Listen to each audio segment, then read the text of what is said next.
প্রিয় বন্ধুরা, দেখুন তো দিনগুলোর কথা কি মনে আছে নাকি সময়ের সঙ্গে সঙ্গে হারিয়ে গেছে আপনার স্মৃতির আঙিনা থেকে?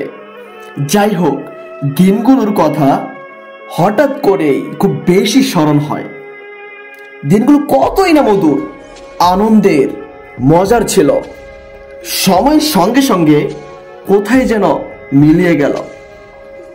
এখন বেশ বুঝতে পারছি ছোটবেলার দিনকালগুলো সত্যি চরম আনন্দের ছিল। ছিল না কোনো টেনশন, কোনো চিন্তা। তখন মনে হতো সারা জীবন বোধ হয় এমনই থাকবে, শুধু বন্ধুদের সাথে খেলা করে মজা আর আনন্দের সাথেই দিন কেটে যাবে। কিন্তু না, সময় চলমান তার মতো চলছে, কারো কথাই শোনে না রবের হুকুম ছাড়া। দিনগুলো হারিয়ে গেল, সময়ও চলে গেল, আরো কত সময় চলে যাবে।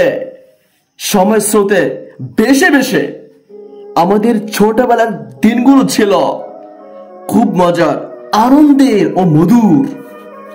অবাক হতে হয় বর্তমান প্রজন্ম এই দিন কল্পনাই করতে পারে না। কারণ এখন তো ডিজিটাল যুগ, মোবাইল, এআই এর যুগ, ঘরে ঘরে মোবাইল আর তথ্য প্রযুক্তি। আমাদের ছোট্টবেলার সময়েও তথ্য প্রযুক্তি থাকলেও তার ব্যাপকতা ছিল খুবই কম, তাই না প্রিয় বন্ধুগণ? অতএব আমাদের উচিত সময়ের সঠিক ব্যবহার করা, সময়ের গুরুত্ব উপলব্ধি করা, সময়কে সঠিক মূল্যায়ন করা, যাতে করে দিন শেষে আফসোসের জোয়ারে ভাসতে না হয়।